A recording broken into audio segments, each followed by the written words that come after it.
Hey everybody. One of the questions I often come across, or rather maybe a better way to put it, is that one of the debates that I regularly come across is the idea of, is faith something that is gifted to us by God, or is faith something that we produce in response to God's grace? This has been kind of a battle throughout the ages, a lot of different people fighting about this, a lot of different opinions about this. The opinion that I have, and what I believe is truly taught in Scripture and is taught throughout the history of the church, is the idea that faith is a gift from God. Not something we can produce in response to God's grace, but something that God grants us in response to His grace.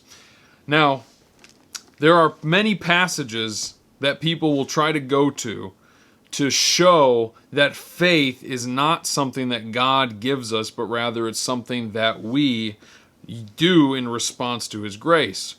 Some passages that people go to fight against this would be Ephesians 2. For by grace you have been saved through faith, and that not of yourselves, it is a gift of God, not a result of works, so that no man may boast.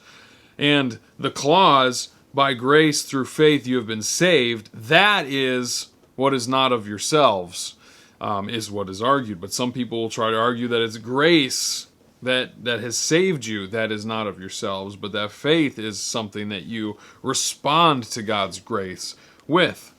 And again, I want to emphasize that faith is what you respond to God's grace with, but faith can only come as a result of a change that God does in somebody's heart. You can't produce faith with a heart of stone.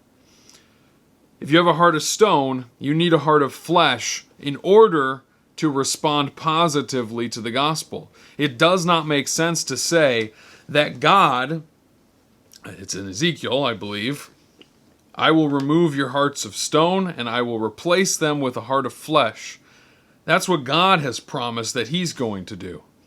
So how can we say that God extends the gospel and a stony-hearted person consents to be receiving a fleshly heart?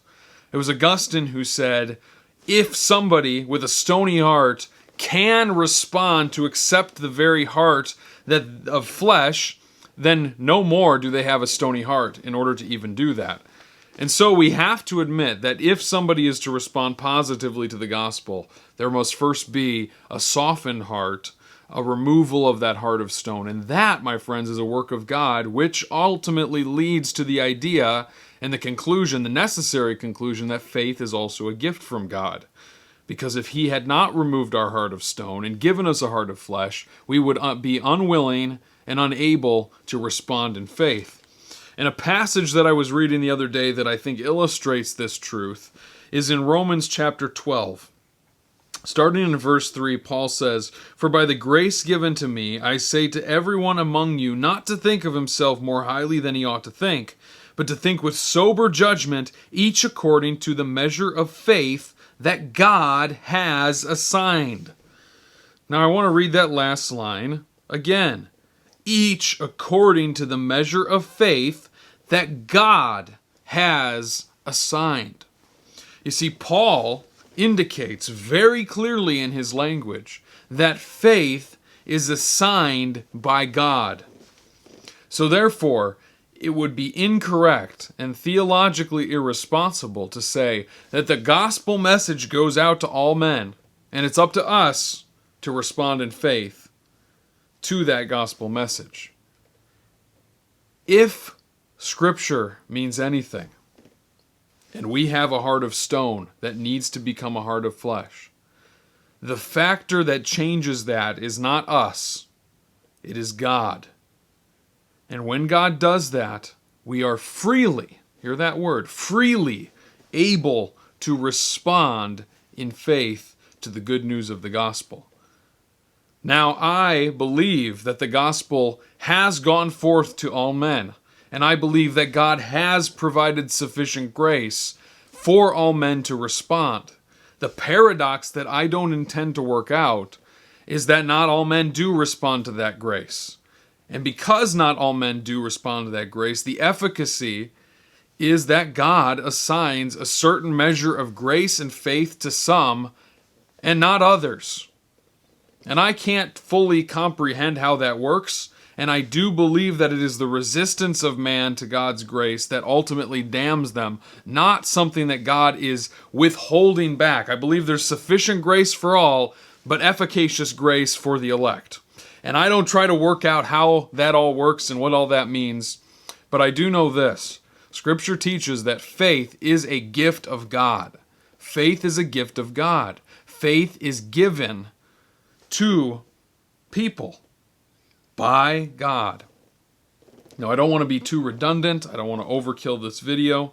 Don't want to make it too long. But I do think this is very important. If you believe that you, in your natural capacity, have the ability to respond in faith, then you don't believe that you have a heart of stone that needs to become a heart of flesh. Because the factor that takes that heart of stone and replaces it with a heart of flesh is God. So if you believe that you alone can produce faith to respond to the gospel, then you truly believe that you alone, without the aid of God's grace, can replace your heart of stone with a heart of flesh. That is bad theology. That's dangerous theology. And I like Thomas Aquinas. I like the way he says, basically, that because God's grace is the first cause of all things, without God's grace, there is no such thing as the free will of man. So we need to understand that God's grace does not restrict the freedom of man, but rather it establishes the freedom of man. And it's God's grace that leads a person's heart to be softened so that they freely choose the gospel. God gives grace to different people in different ways. And as Paul says, God gives faith in measures. He gives a measure of faith that God has assigned. Ultimately, the choice and the mercy lie in the hands of God. And we, who have freely chosen the gospel through the grace of God, should rejoice that He has given us that faith to do so. And if we say we produced it, I think we're missing the point of the gospel.